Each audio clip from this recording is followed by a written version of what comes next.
Oke guys, welcome back to Cakra Diva Reinkarnasi dalam pembahasan alur cerita Renegade Immortal Shiny episode ke-103. Seperti biasa, kita review dulu pembahasan alur cerita episode sebelumnya, di mana Wanglin tiba-tiba dipilih oleh Kristal Bintang Kultivasi untuk menjadi Sujaku ke-15, namun langsung menolaknya karena berpikir dia tidak akan tinggal selamanya di planet Sujaku. Penolakan Wanglin ini membuat semua orang terkejut, sekaligus juga memberi kesempatan bagi Tuosen yang menyerap kekuatan darah dewa kuno di pedang Qianfeng untuk meningkatkan kekuatan dan merebut kristal tersebut. Wanglin sampai harus mengorbankan hampir seluruh penduduk bendera 1 miliar jiwanya, namun hal itu masih belum membuat Tuosen kalah. Sampai kemudian utusan aliansi kultivasi turun tangan dan menyegel pecahan kesadaran iblis dewa kuno tersebut. Nah, di episode kali ini kita akan mengetahui identitas si utusan aliansi kultivasi, proses pemilihan Sujaku ke-15 yang baru, sampai dengan perjalanan Wanglin keluar planet Sujaku dan perpisahannya dengan Abah Situnan demi memulai petualangan baru yang tentunya semakin mendebarkan. Gimana cerita selengkapnya? Langsung aja tuh kita terobos. Yeay. Nah, yang masih lupa ingat, jadi utusan aliansi kultivasi yang menginterupsi upaya Tuosen untuk merebut kristal bintang kultivasi adalah Moji alias bapak-bapak bercapil yang dulu sempat bertemu Wanglin di kuil tua dan nunjukin untuk pertama kali seperti apa sih domain ranah niat yang bisa dikembangkan oleh kultivator keabadian. Masih ingat kan? Identitas ini juga membuat Wanglin terkejut, tidak menyangka bahwa di masa lalunya yang masih nolep itu dia ternyata telah bertemu seorang utusan aliansi yang luar biasa. Setelah meminta Yun Kueji untuk menyingkir sebentar, Moji yang penasaran pun bertanya apa sih alasan pemuda itu menolak penunjukan untuk menjadi pemimpin tertinggi planet Sujaku seperti ini atuh kamu teh Kasep. Begitu Moji menanyakan hal ini, Wanglin langsung paham bahwa sebenarnya bukan kristal bintang kultivasi lah yang memilihnya, melainkan Moji yang sengaja menyisipkan skenario tersebut untuk membuat seolah-olah kristal pemuni bintang memilih tuannya sendiri. Namun bahkan setelah Moji menunjukkan niatannya secara jelas kepada Wanglin, keputusan pemilik mutiara pembangkang surga itu masih tidak berubah karena dia berpikir langkahnya tidak akan berhenti di planet burung Vermilion.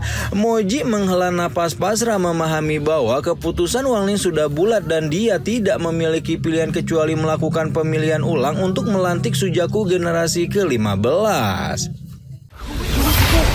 Tepat ketika Moji membuka peluang untuk siapa saja yang ingin mencalonkan diri sebagai Sujaku, dua sosok melesat muncul di hadapannya, di mana dua sosok ini adalah Zhou Tai dan Zixin yang sama-sama merupakan kader Yun Kueji. Wanglin agak terkejut ketika melihat kekuatan Zixin tiba-tiba melonjak ke ranah transformasi jiwa tahap menengah, sebelum kemudian sadar bahwa sepertinya mantan tungku kultivasi Qianfeng itu balik merebut kekuatan tuannya dan akhirnya mendapatkan seluruh kultivasi Qianfeng yang memang berada di ranah transformasi jiwa. Moji menunjukkan ekspresi tertarik ketika melihat dua calon Sujaku yang muncul, di mana secara kemampuan keduanya memang cukup menakjubkan, terutama Zixin yang memang sangat beruntung mengalami lonjakan kekuatan.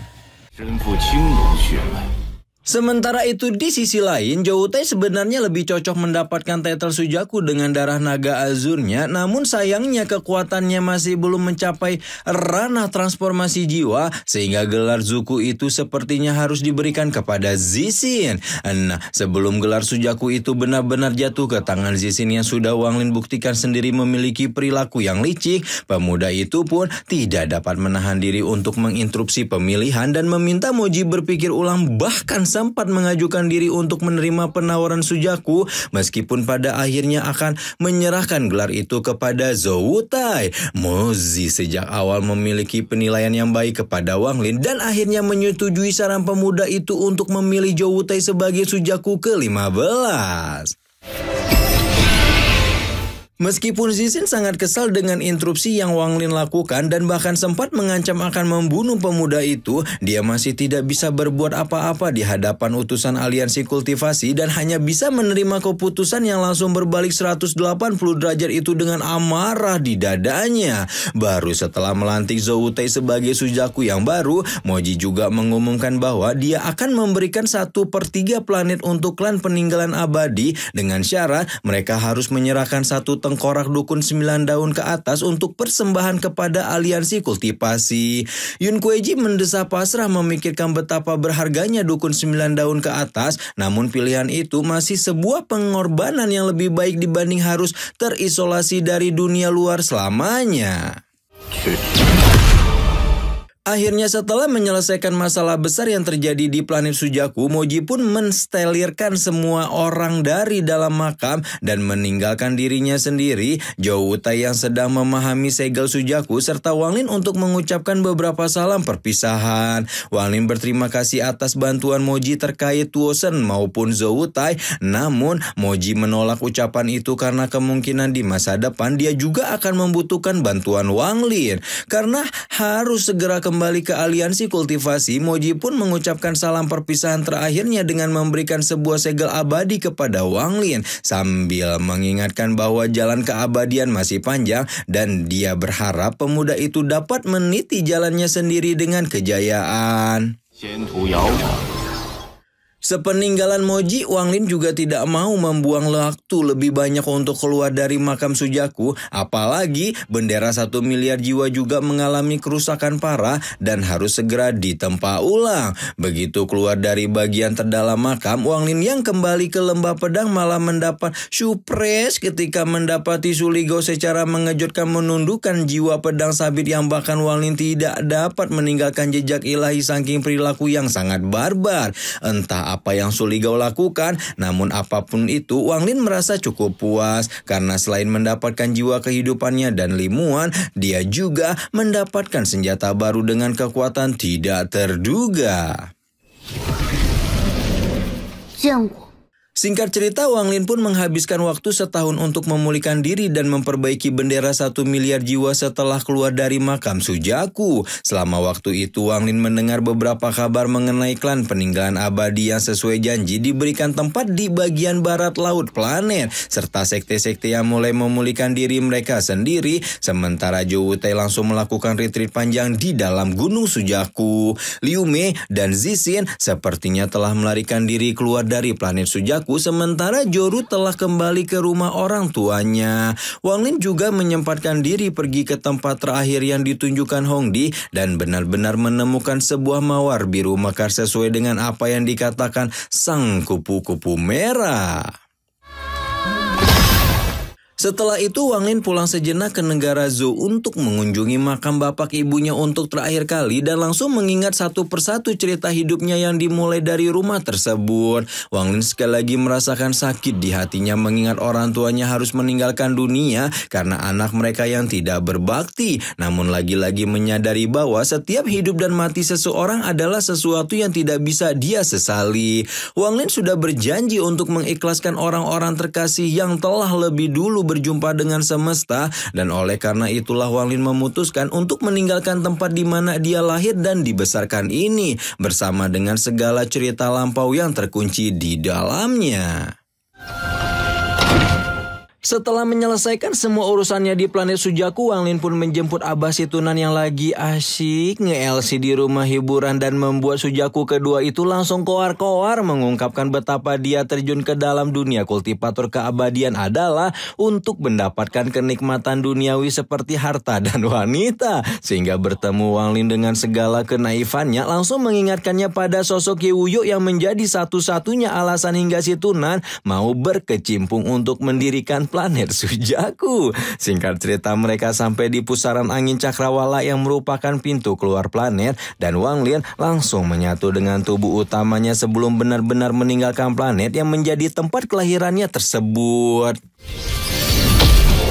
Si Tunan tahu bahwa Wang Lin merupakan ahli muda yang menakjubkan, namun ketika menyaksikan bagaimana muridnya itu menyatu dengan tubuh dewa kuno bintang 3, dia mau tak mau semakin menunjukkan kegembiraan sekaligus kebanggaan dan yakin pemuda itu pasti akan menjadi sosok besar di dunia ini. Singkat cerita, Wang Lin dan Abah pun meninggalkan planet Sujaku dan mengarungi ruang hampa untuk mencapai sebuah planet terdekat yang disebut sebagai bintang perdagangan. Abah sempat memberikan tengkorak leluhur klan peninggalan abadi, dan karena merasa persiapan Wang Lin untuk memasuki planet Tianyun masih belum cukup, Sujaku kedua itu akhirnya mengajarkan 3 jurus yang menjadi puncak pemahaman kultivasinya selama ribuan tahun.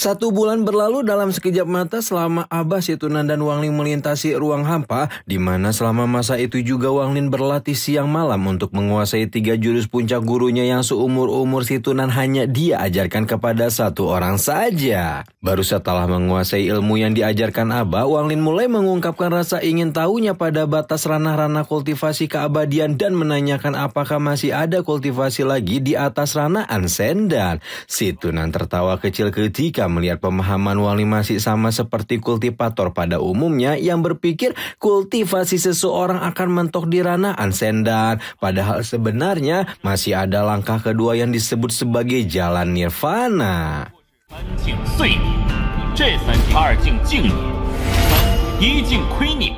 Abah Si Tunan mulai menjelaskan apa yang dia tahu tentang jalan nirvana, di mana langkah kedua kultivasi keabadian yang berada di atas ranah Ansendan ini terbagi menjadi 3 ranah, yaitu Kuini atau peramal nirvana, Jingni atau pemurni nirvana, dan Suini atau penghancur nirvana. Namun Si Tunan juga menambahkan penjelasan bahwa mencapai ranah peramal nirvana tidak akan menjadi jalan yang mudah karena sebelum itu seseorang masih harus melewati 2 ranah transisi yang disebut sebagai Yin-Su atau ilusi Yin dan Yang-Si atau kenyataan Yang. Sambil mendengarkan Abah mendongeng tanpa terasa, mereka telah sampai di planet bintang perdagangan dan Si Tunan langsung menerobos masuk untuk mencari sebanyak mungkin benda yang bisa dia rampas. Wang Lin menyusuri jalan di kota Mingmei untuk mencari barang-barang yang dapat digunakan memperbaiki kopas bintang dan memang langsung mendapatkan batu Kunmu yang kalau berada di planet Sujaku akan menjadi benda luar biasa berharga. Sayangnya beberapa barang lain yang dia butuhkan masih begitu susah dicari bahkan di planet ini, dan Wang Lin pun berencana masuk ke toko keluarga Sang yang menurut informasi masyarakat sekitar terkenal memiliki segalanya. Namun baru saja Wang Lin menginjak tangga terluar rumah, sudah ada ahli tidak dikenal yang menyerangnya dan menyuruhnya pergi karena katanya ada orang penting yang baru berkunjung ke rumah harta keluarga Sang.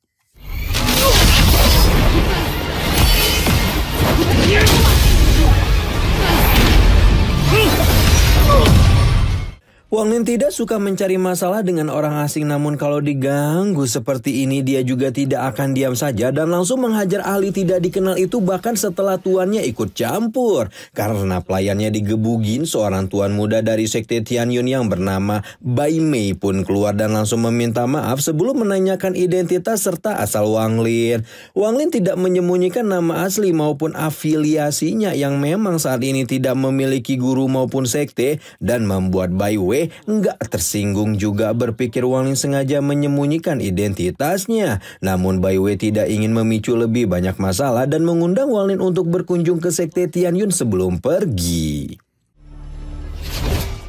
Sepeninggalan Bai Wei, Wang Lin masuk ke dalam rumah keluarga Sang namun mendapati harga untuk benda yang dia butuhkan terlalu mahal sehingga Wang Lin pun mengurungkan niat dan berpikir untuk mendapatkannya di kesempatan lain. Sementara Wang Lin mencari benda dengan jalan yang halal, Abah Si Tunan justru gelo-geloan membegal orang dan mendapatkan begitu banyak benda berharga sebelum kemudian join Wang Lin untuk kabur melewati ruang hampa. Sama seperti planet Sujaku, orang biasa tidak akan bisa melewati ruang hampa hampa tanpa alat, dan karena itulah Abah Situnan bisa melarikan diri dengan mudah. Meskipun tidak ikut-ikutan cara licik Abah mendapatkan harta, Wang Lin masih kecipratan rejeki karena salah satu benda yang Situnan dapatkan adalah cairan tinta hitam yang sebelumnya gagal Wang Lin beli karena terlalu mahal.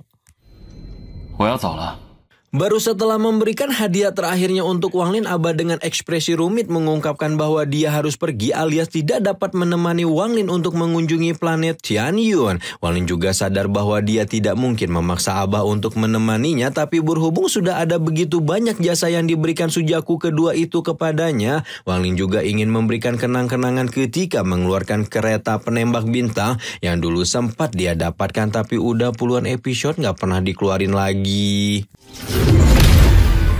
Meskipun kereta penembak bintang adalah harta abadi yang luar biasa, Wang Lin sama sekali tidak keberatan untuk memberikannya kepada Abah Situnan, berpikir kalau gurunya itu pasti dapat memanfaatkan kereta penembak bintang lebih baik daripada dirinya. Abah menerima kereta penembak bintang itu dengan sukacita sebelum kemudian melompat keluar dari kompas bintang dan mengingatkan Wang Lin agar berhati-hati selama berada di planet Tianyun. Abah berpesan kalau pemuda itu berada dalam keadaan terpepet, dia bisa datang ke planet Feng Luan untuk mencarinya. Namun Wang Lin justru membalikan kata-kata itu dengan berkata bahwa selama dia ada, maka tidak akan ada orang yang bisa menyentuh Abah.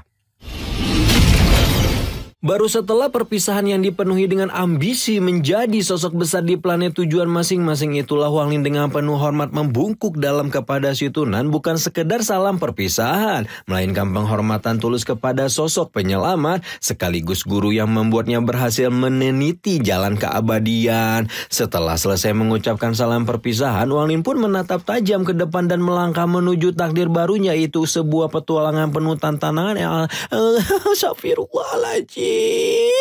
Sebuah petualangan penuh tantangan yang akan menguji segalanya yang telah ia perjuangkan. Di akhir-akhir malah balelolatulah. Edian, akhirnya Wang Lin ngerantau juga nih dari planet Sujaku setelah memastikan Zhou Tei menjadi Sujaku baru, sehingga orang-orang dan sekte-sekte yang penting baginya pasti akan dijaga. Enggak cuman pisah dengan semua temannya di planet Sujaku, ternyata Wang Lin juga pisah sama Abah Situnan yang enggak ikutan pergi ke planet Tianyun nih. Nah, kira-kira seperti apakah petualangan baru Wang Lin di planet Tianyun? Kenapa atuh ya Abah Situnan teh enggak ngikut Wang Lin gitu, enggak kayak Abah Yolo gitu ya, kemanapun Yolo lagi kemanapun Choyen pergi selalu ditemani dan selalu menjadi pelindungnya sampai jadi OP. Kenapa atuh Abah Situnan teh nggak kayak gitu ya guys ya? Apakah ada rahasia yang tersembunyi atau memang Abah Situnan suka nge-LC nih? Baru gajian langsung nge-LC. Kayak astagfirullah, kayak siapa gitu yang suka banyak muncul di TV.